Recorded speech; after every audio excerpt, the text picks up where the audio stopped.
来路已然被你抓走，如今为何又带领人马硬闯本王府邸？王爷，包拯乃是为小王爷而来。包大人，此话怎讲？本案经包拯再三查证，小王爷非但涉案，而且更是主谋。包拯是来拿他归案。你，包拯情非得已，请王爷恕罪。王者马汉，在。将单于押往州衙。是。且慢。王爷因何要阻拦包拯执行公务？包拯，此处是本王的府邸，乃太子皇帝亲封的领地，你怎敢在此随便拿人？王爷，包拯奉旨代天巡狩，执行的乃是当今皇上的旨意，入府拿人有何不可？你不要逼本王翻脸无情，王爷也不要逼包拯不顾情面。来人！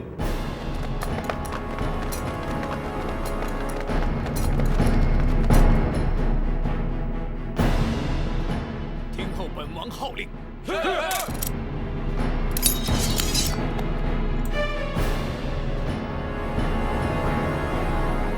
王爷，胁迫钦差，抗旨而行，犯下的乃是欺君大罪。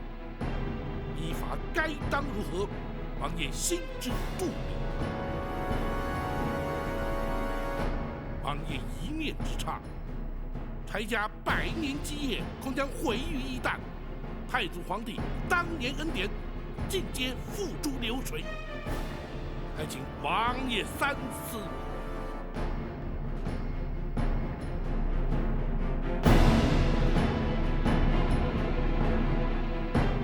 退下。是。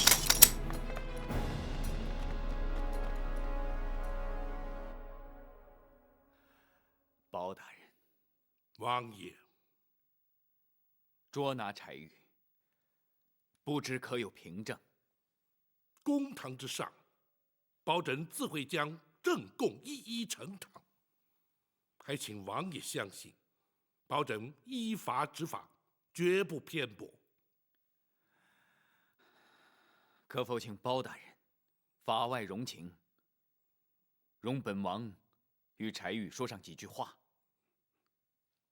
国法不外人情，王爷所请，于法无碍，当然可以。多谢包大人。不过，包拯必须先将柴玉就地收押监管，还请王爷体谅。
婉儿姑娘，你要出去？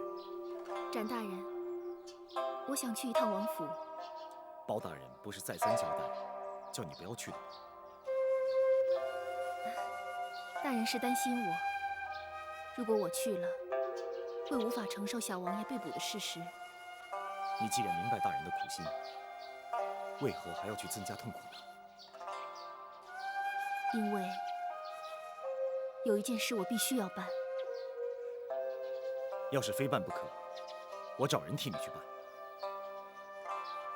这件事，除了我自己，谁都办不了。你执意要去，我也不好阻拦。不过，我希望你有足够的心理准备。我明白。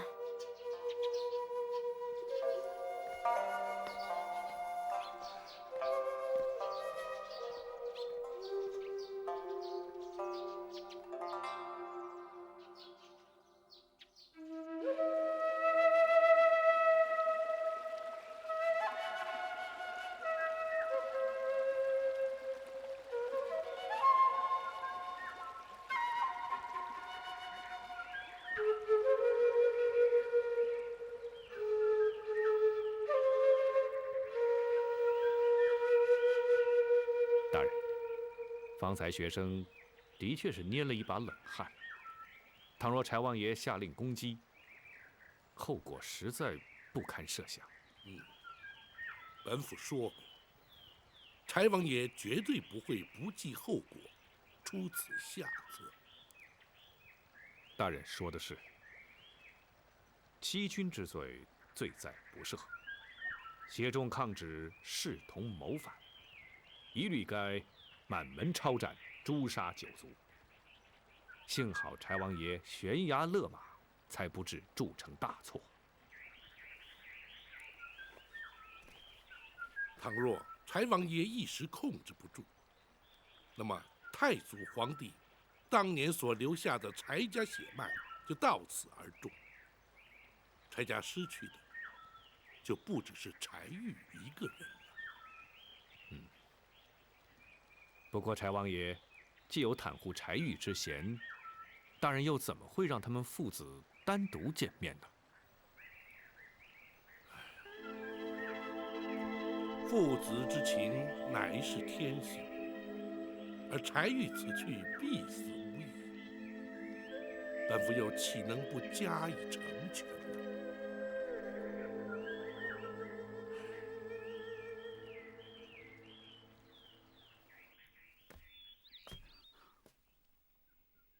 父王，包大人怎么说？他说：“你是主谋，要捉拿你归案。”果然是包大人，到最后还是瞒不了他。如果当初我们大周有像包大人这样的人才，也不会被赵匡胤夺去柴家的天下了。你说什么？如果当初包大人跟赵匡胤同朝为官，包大人就不会让赵匡胤窃国篡位的阴谋得逞，又何来今日的大宋呢？已经是近100年前的事情了，现在提他，还有何意啊？那父王，你认为孩儿做这么多，为的又是什么？父王的确不明白，你从小生长在帝王之家，衣食无缺，仆役成群，你究竟还有什么不满足的？父王问孩儿还有什么不满足，我倒想问问父王你。我柴家原本是君，赵家为臣，如今怎么会尊卑互换，君臣颠倒呢？朝代更替，乃是大势所趋，那也是无可奈何的事情。难道我们就不能忠心复国，重建大周吗？什么？你这是痴心妄想！柴家现在的实力如何？你凭什么做如此妄想？父王，孩儿差一点就完成心愿了。如果不是包大人来到青州，快则3年，迟则5年，我们就拥有可以对抗大宋的实力。到时候，我们就可以重建我们大周的天下了。即便如此，父王也不会同意你的做法。父王，天下本来就属于我们柴家的。天下是赵家的如何？天下是柴家的又如何？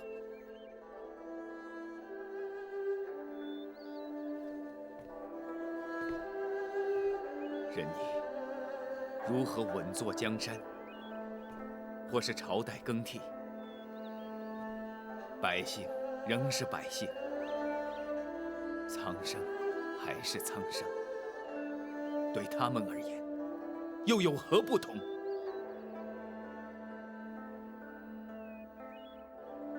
所谓是谁家的天下，不过是为了贪图更多的富贵和更大的权势，除此之外，还有什么？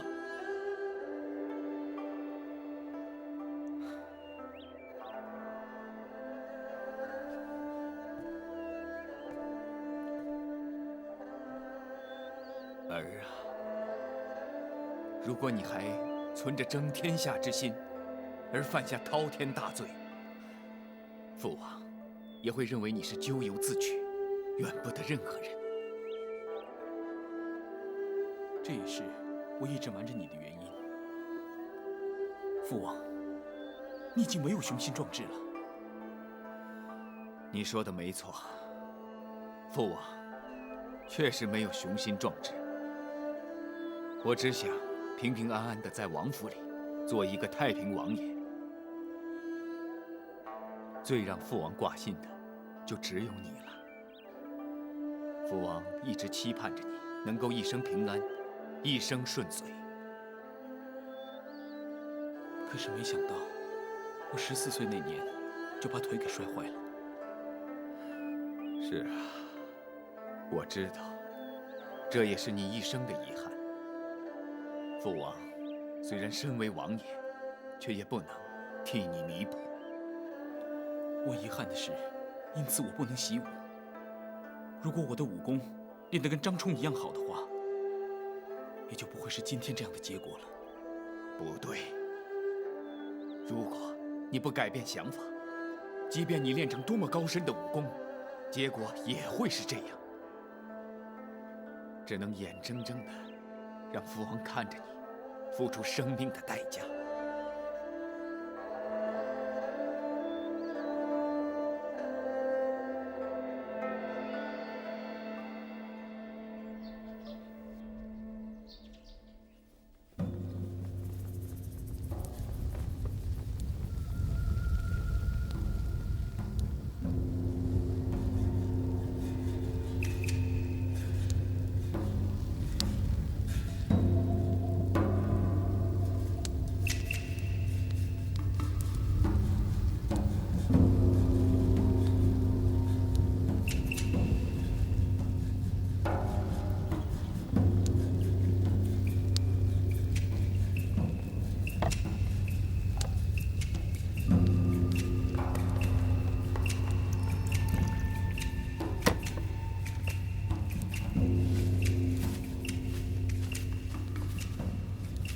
柴路，喝杯茶吧。多谢。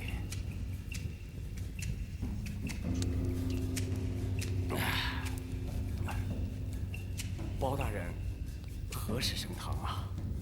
你急什么？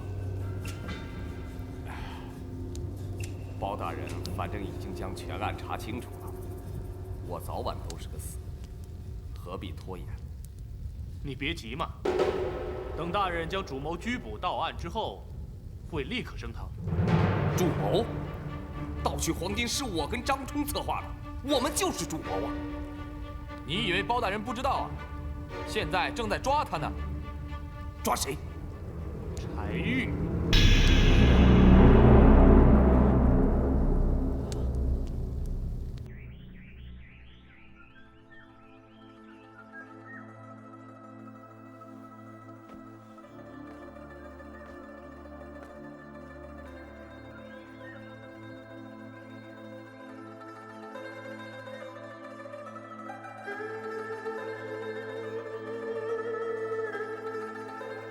怎么说那么久？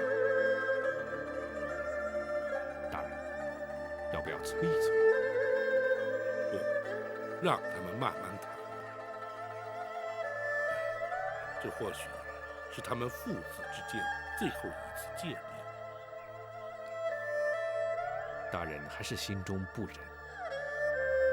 柴王爷一生与世无争，柴玉是他最为疼爱的长子，如今却偏要他承受如此的打击，任何人见了也难以忍心。更何况本府与柴王爷之间的交情。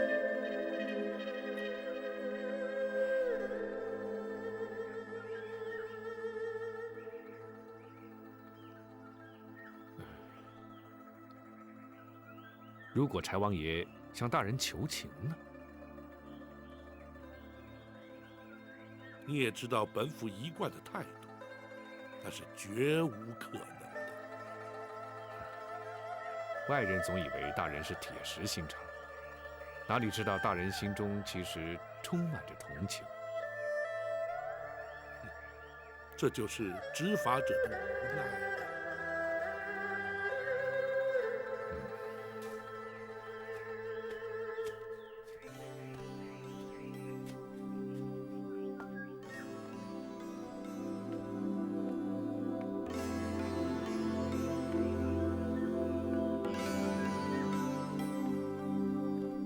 大人，婉儿，大人不是叫你别来吗？婉儿，你有事要找本府？大人，婉儿只是想……本府明白。等柴王爷出来之后，你就去看看柴玉了。多谢大人。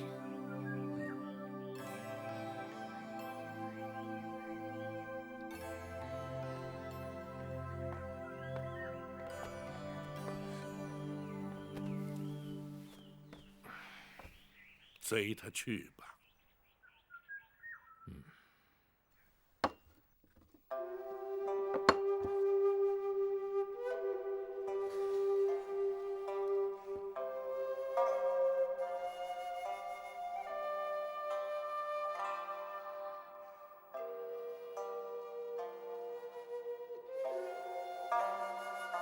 你来，就是为了把这个还给我。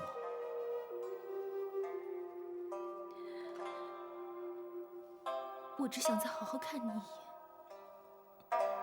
婉儿，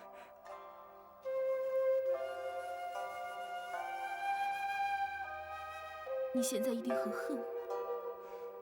不，我永远都不会恨你的。为什么？因为你必须那样做。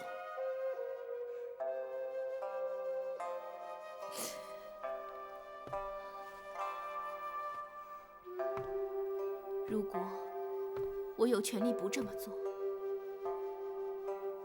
当初我就会接受柴家的提亲。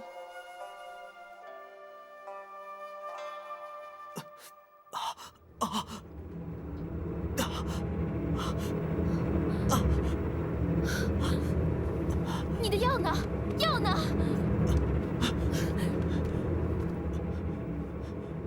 那药治不了我心里的痛。怎么样？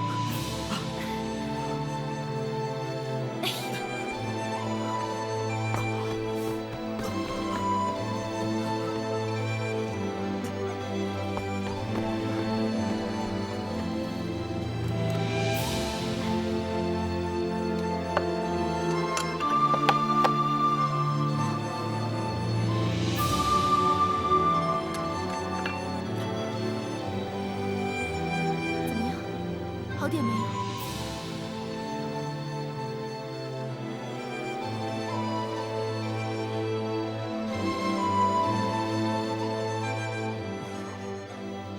我再也不会承受这病带给我痛苦的煎熬。没想到，在我生命结束之前，我还要承受一次。你没事吧？我没事。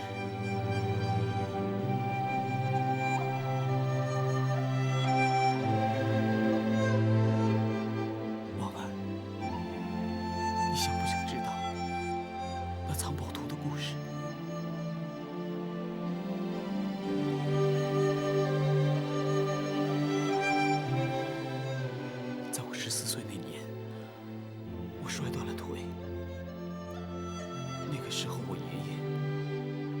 藏宝图给了我，他说我们柴家的财富全部都在那里，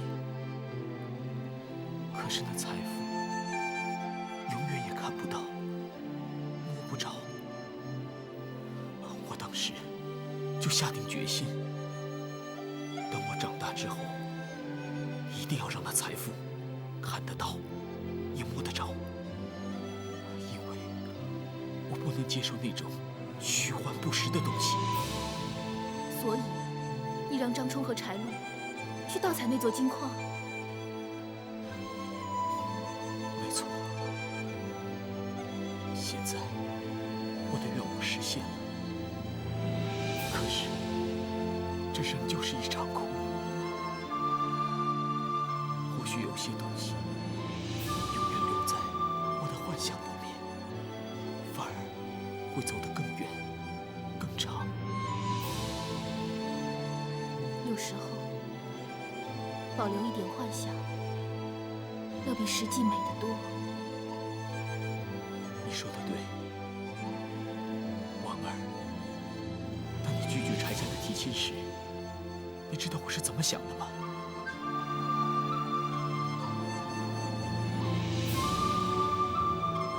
我告诉我爹，虽然你拒绝了这门亲事，可是我并不难过，因为我知道你的心底已经接受了我。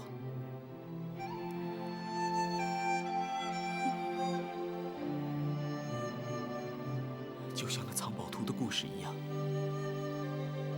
你就像是我的幻想，这个幻想会一直跟着我，就算我生命结束的时候，你也会一直在我的身边。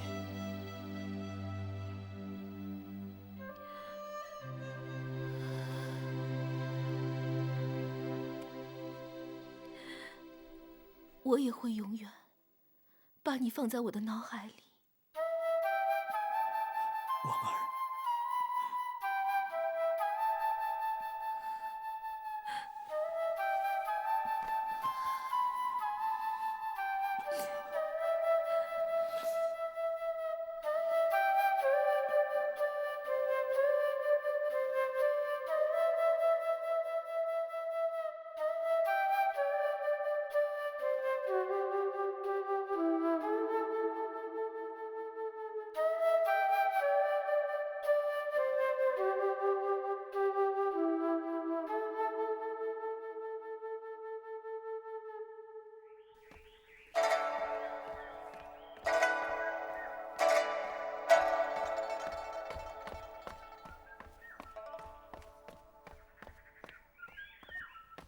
启禀大人，婉儿和柴玉见过面了。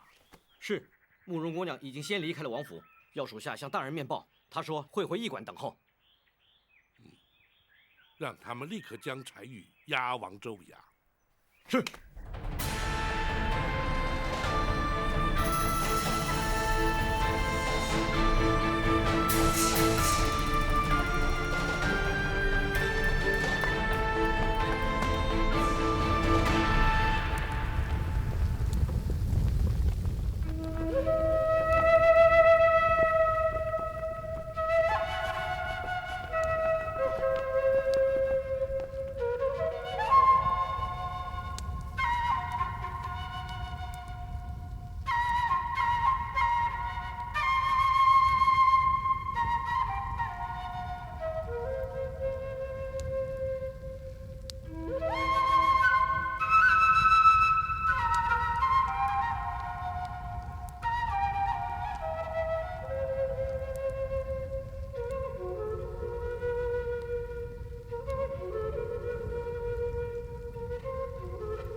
为什么跪着？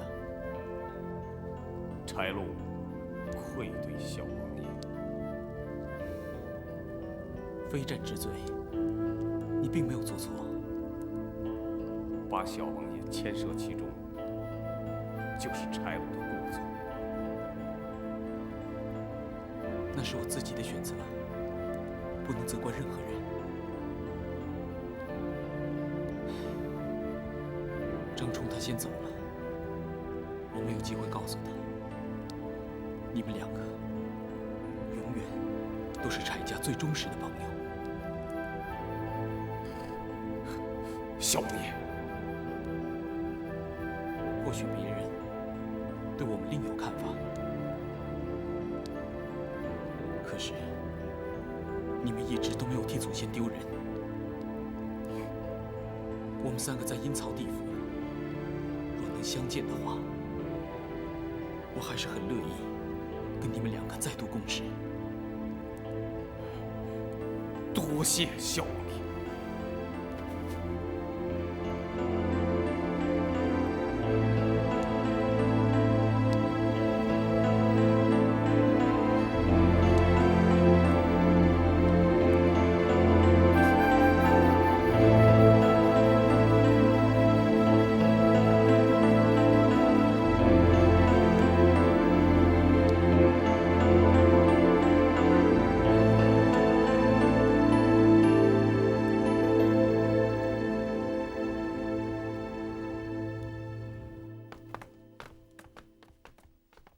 启禀大人，已将柴玉关押在大牢，听候传审。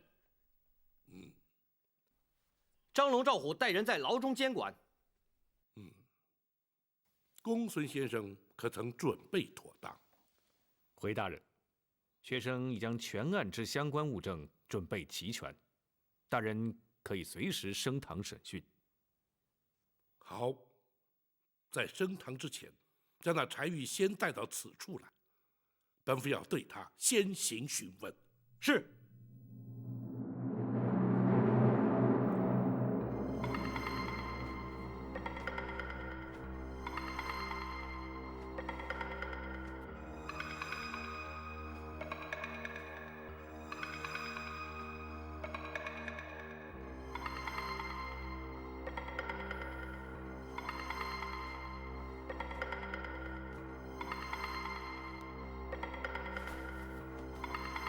来人，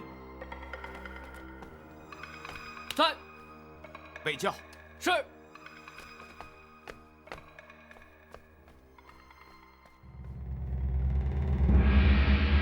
王朝马汉，在。先行退下。是。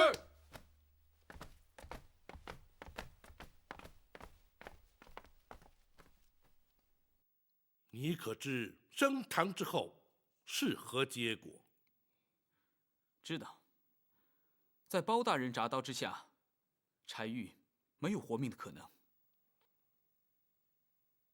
如今，你可因自己的所作所为而有悔意？包大人，要柴玉在大宋的国法之下受刑，柴玉无话可说。可是，柴玉没有任何的理由要后悔。你盗采金矿已然犯罪，但因此而伤及无辜性命，却更有违上天好生之德。人命关天，怎可说毫无悔意？陈桥兵变，黄袍加身。敢问包大人，前朝的皇帝又何曾上体天心而珍惜生命呢？你周灭宋兴，开国一战，不知死伤多少。包大人，你现在又如何来评判于我？朝代更替，必生战祸，虽有死伤，却情非得已。你却为了贪图不法之财而害人性命，两者之间又岂可同日而语？包大人，你错了。本府何错之有？包大人，你又怎么知道我开采金矿不是为了改朝换代？你此话怎讲？柴府应有尽有，柴玉又怎么会贪图那些财富？开采金矿，乃筹备军费，振兴大周。柴玉，你是谋反叛国！这国本来就是大周之国，天下乃柴家天下。赵匡胤能把它夺去，柴玉今天为什么不能把它夺回？大胆！你怎敢直呼太祖皇帝的名讳？包大人所谓的太祖皇帝，原本却是柴家的殿下之臣。柴玉今天直呼其名，又有何不妥？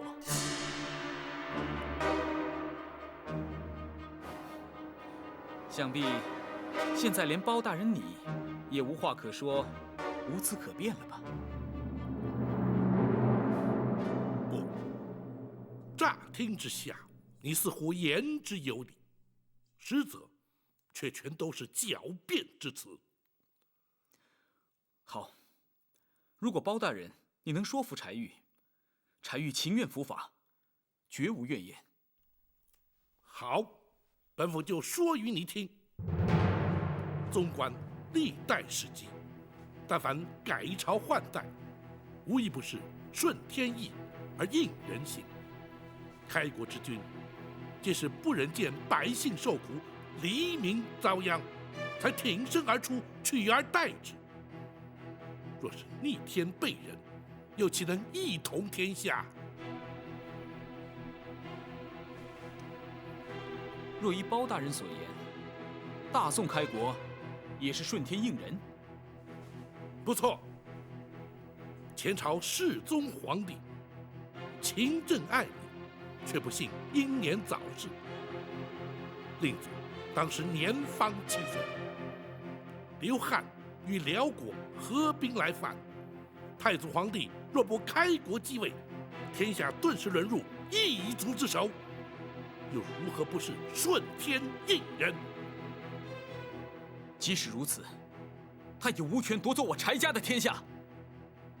所谓柴家天下，原本却是郭威所建前朝大周，郭家后人却从未向柴家讨回天下。倘若历朝历代皆以自家天下自居，则秦汉隋唐是否皆要其后人夺回天下，岂不终日征战，永无休止？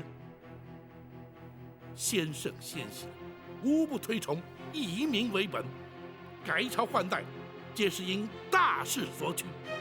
当今圣上仁德敦厚，勤政爱民，你却妄图假借复国之名戕害生灵，柴玉，你不但大错特错，而且险将柴家陷于不忠不义、万劫不复之地，又怎敢在本府面前潇潇争辩、大言不惭？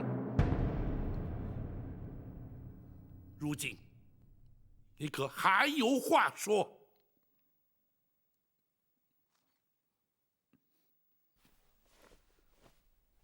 包大人，言述精辟，言之有理。柴玉情愿伏法。既然如此，来人呐！大人，传令升堂。是。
勾结张冲，盗采金矿，因而造成多少无辜之人丧命，多少平民百姓遭殃。如今罪证确凿，你还不俯首认罪？包大人，私采金矿、杀人灭口都是我和张冲所为，跟小王爷没有任何关系，请包大人明察。哼，那柴玉也已亲口供认是他主谋，你休想为他脱罪。包大人，堂下听判。柴禄，你盗采金矿，藏匿赃，合谋杀人，罪不可赦。本府奉旨代天巡狩，以大宋律例，判你铡刀之刑。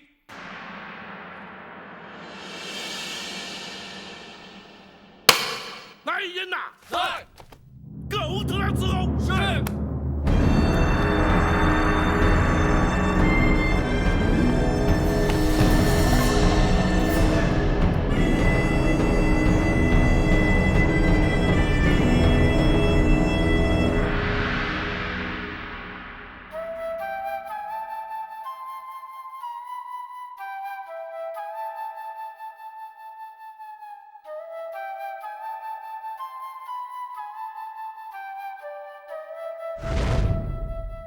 慕容姑娘，我在等你说明，我是如何的胆小怯懦，又怎么会是个无知莽汉？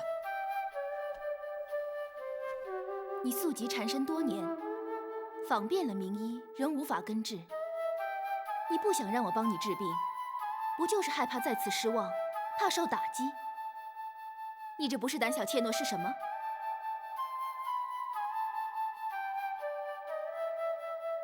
医道医理博大精深，浩瀚如海。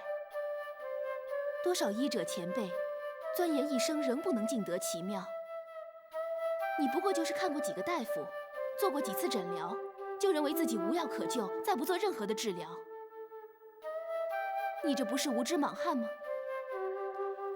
我为我方才说的话而道歉，也希望慕容姑娘你不计前嫌，为我诊治。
柴玉，包大人，你虽无爵位，又无功名，但毕竟是王室之后，本府免你行跪拜之礼。多谢包大人。方才你已坦诚罪状，可还要本府当堂再做问询？不必了。柴玉触犯国法，理应受到惩罚，请包大人依法宣判执行。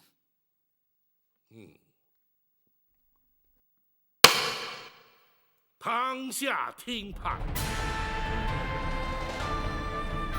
柴玉，你身为世袭阵亡之后，本为备位王爷，就该上体皇恩，安分守己。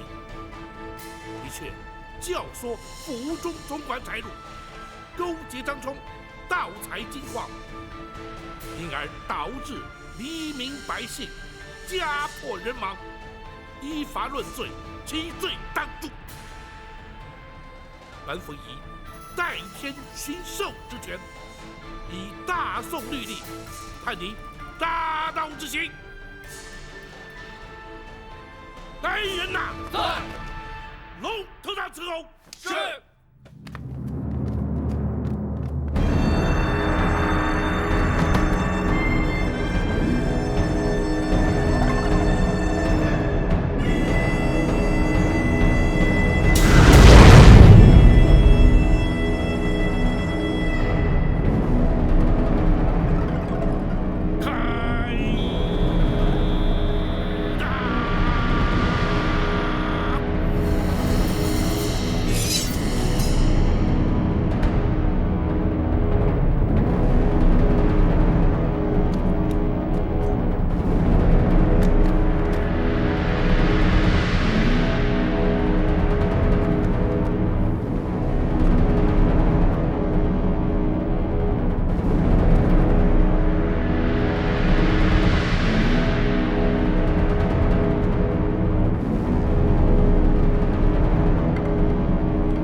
包大人可以官职了。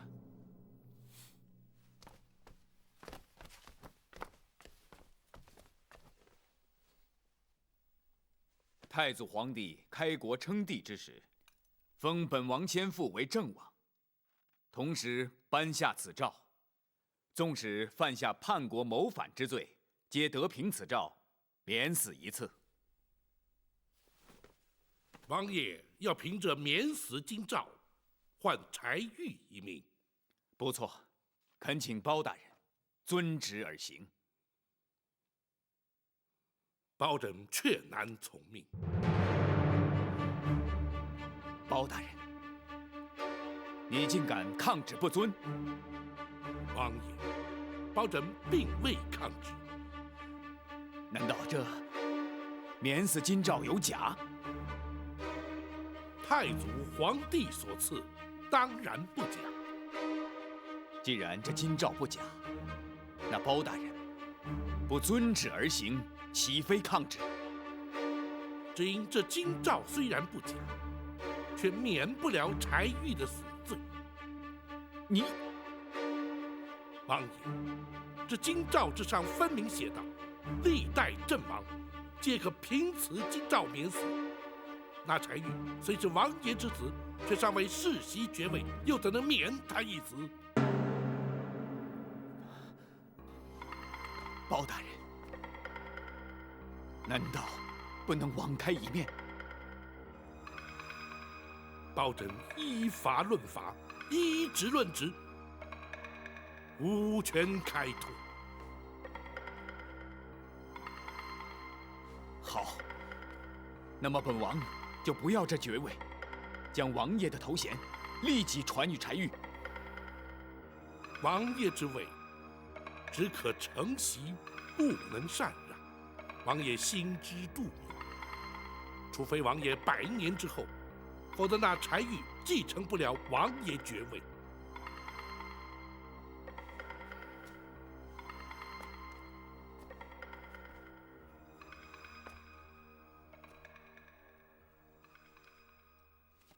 王爷不舍爱子，包拯岂会不知？只是就事论事，包拯实难从命，还请王爷见谅。王爷，请恕包拯必须依法行事。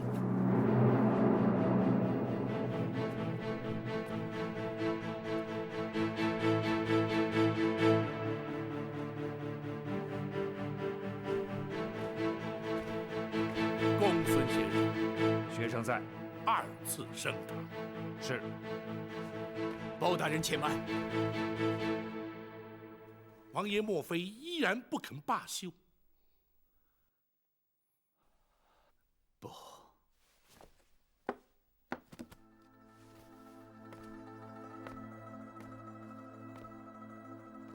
本王只是想最后再见玉儿一面。王爷，如今那柴玉已是定宴死囚，行刑在即。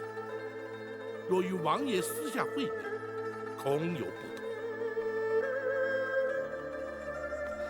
包大人不必为难，本王就与他在公堂诀别即可，还请包大人成全。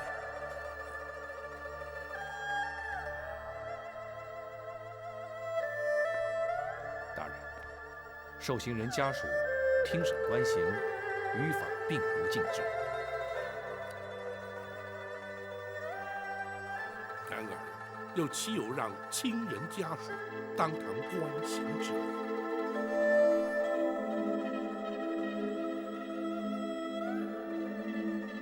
也罢，请王爷与柴玉话别之后，离堂回避如何？多谢包大人。公孙先生，学生在，请展护卫陪伴王爷，同往公堂。是。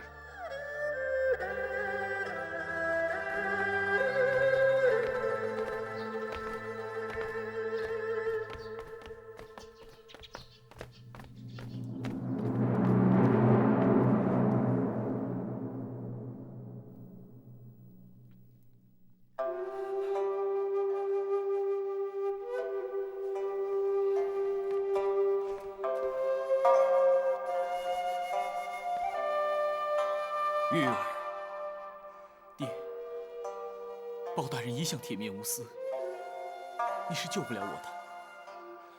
玉儿，你说的没错，是孩儿咎由自取，怨不得别人。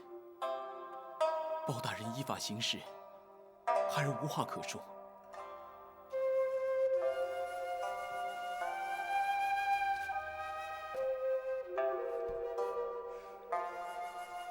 爹，孩儿不孝，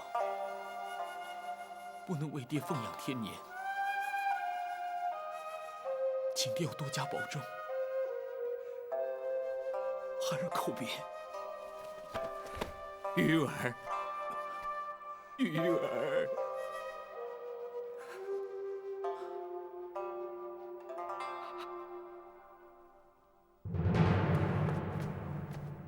包大人。王爷，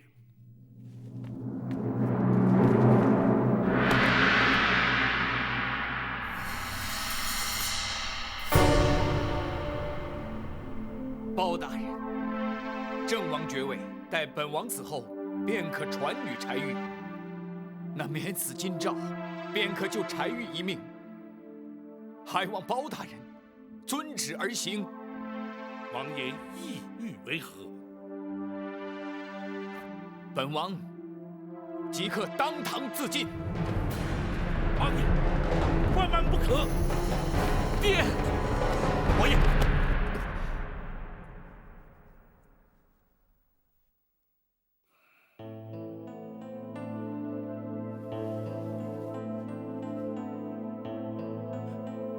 爹，玉儿。父王实在是不忍心看你命丧龙头铡下。爹，孩儿一念之差铸成大错，已经不孝。如果你为了救孩儿而牺牲你的性命的话，孩儿不但没有颜面见人，更没有颜面继续活下去。爹，我求你打消此念头，不要让孩儿一辈子背上不孝这个千古骂名啊！爹，玉儿，玉儿，爹一定要救你。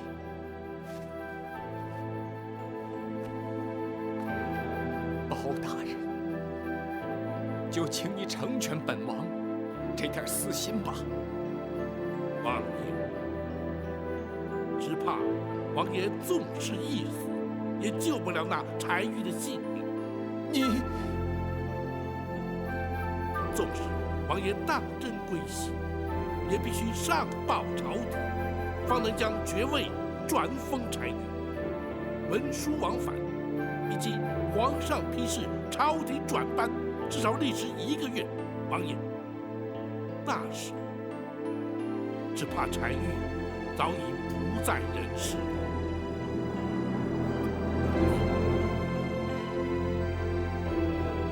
包大人，难道你就不能暂缓行刑吗？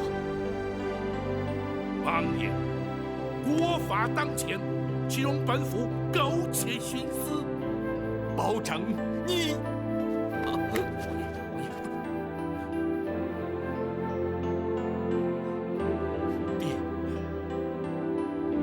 执法守法，你又何苦为难他呢？玉儿，此事已经无法回天。如今既然已经改朝换代，就应该遵守国法。国法当前，又岂能侥幸？孩儿触犯国法，情愿认罪伏法。这条命是父王所赐，孩儿在这里向父王叩谢养生之恩。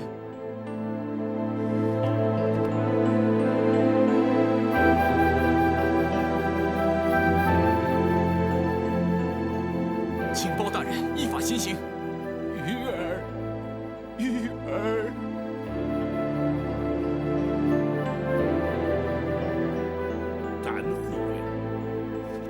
在，将王爷请出公堂，回避行刑。是。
学生已将全案整理完善，回京之后依例再上报朝廷。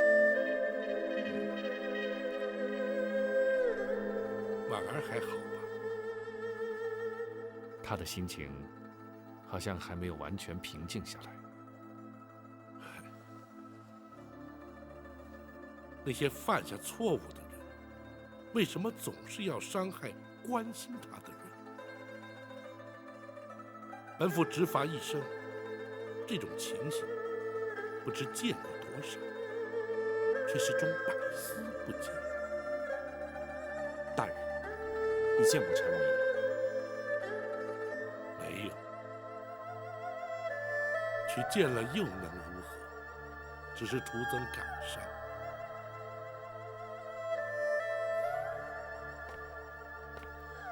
大人，属下心里有话，憋在心里不吐不快。你说，免死京兆，不能换回柴玉一命。普天之下，只有王爷和大人知道。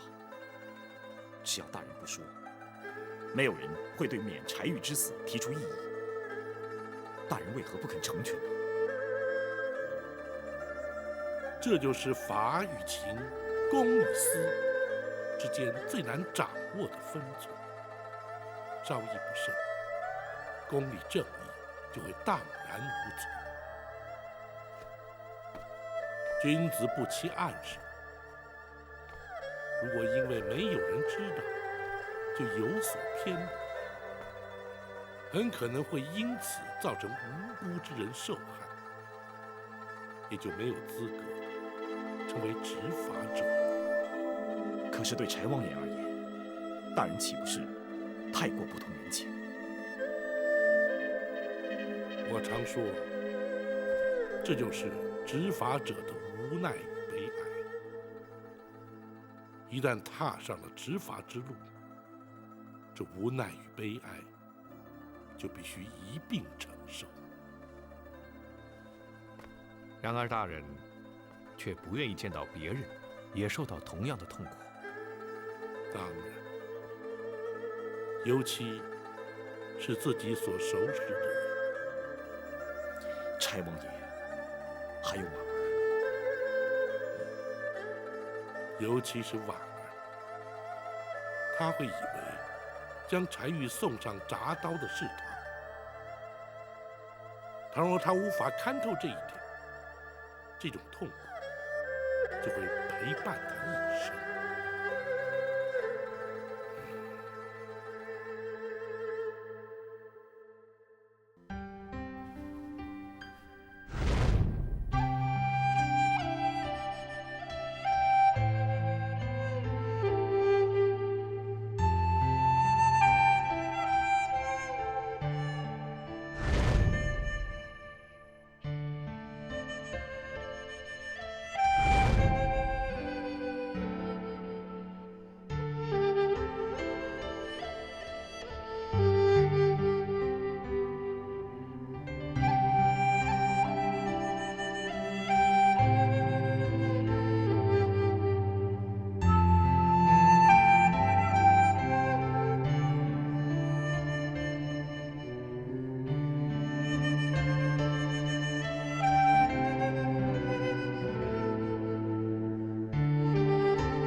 我也会永远把你放在我的脑海里。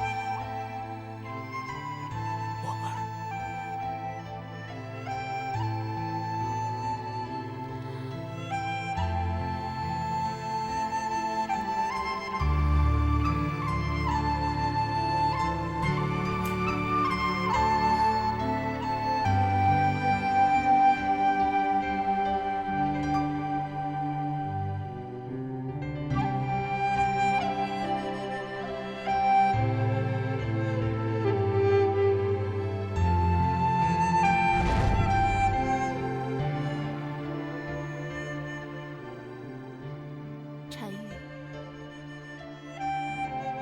安心的去吧，你永远都会活在我心里。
如果当初包大人跟赵匡胤同朝为官，包大人就不会让赵匡胤窃国篡位的阴谋得逞，又何来今日的赵宋？唉，已经是近100年前的事情，现在提它还有何意啊？孩儿差一点就完成心愿了。如果不是包大人来到青州，快则3年，迟则5年，我们就拥有可以对抗大宋的实力。到时候，我们就可以重建我们大周的天下了。玉儿，父王实在是不忍心看你命丧龙头铡下。爹，孩儿一念之差铸成大错，已经不孝。如果你为了救孩儿而牺牲你的性命的话，孩儿不但没有颜面见人，更没有颜面继续活下去。爹，求你打消此念头，不要让孩儿一辈子背上不孝这个千古骂名啊！爹。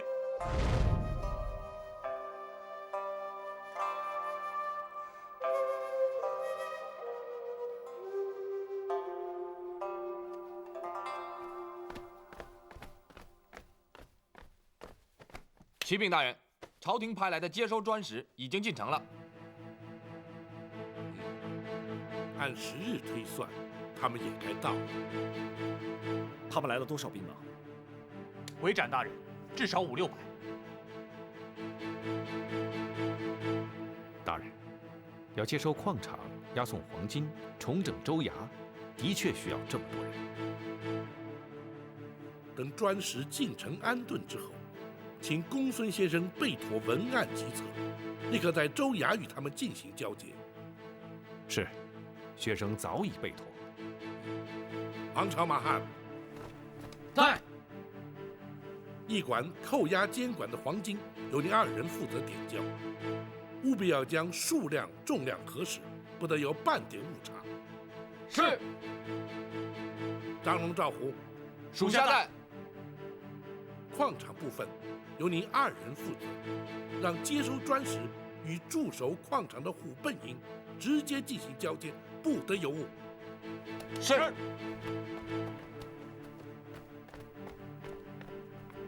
统领府中官兵预做准备，一旦交接完毕、核实无误之后，即可启程返京。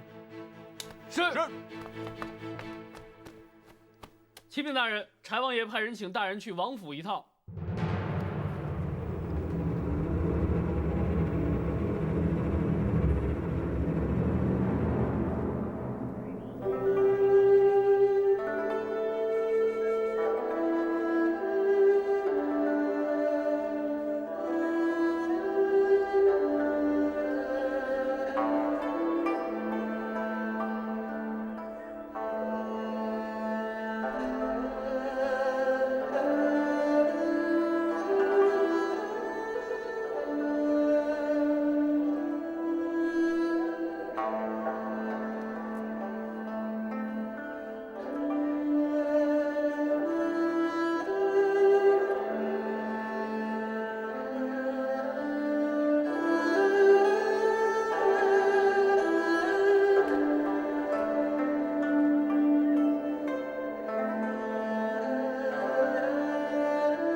曾经说过，如果包大人生在前朝，那么大周就不会灭亡了。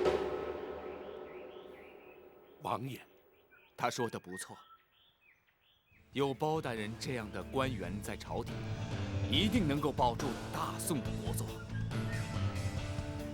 包拯惭愧。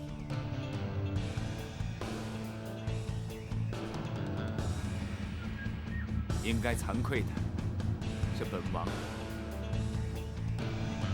哎，育儿不明白，改朝换代，世代更替之理，那是本王教子无方啊。本王还一直为难包大人，更是自律不严。在此，本王向包大人郑重致歉。包拯万万不敢。啊，包大人，什么时候离开青州，返回京城啊？朝廷派来接收的专使已到青州，待包拯将全班州务交接之后，即可启程。好，好，好。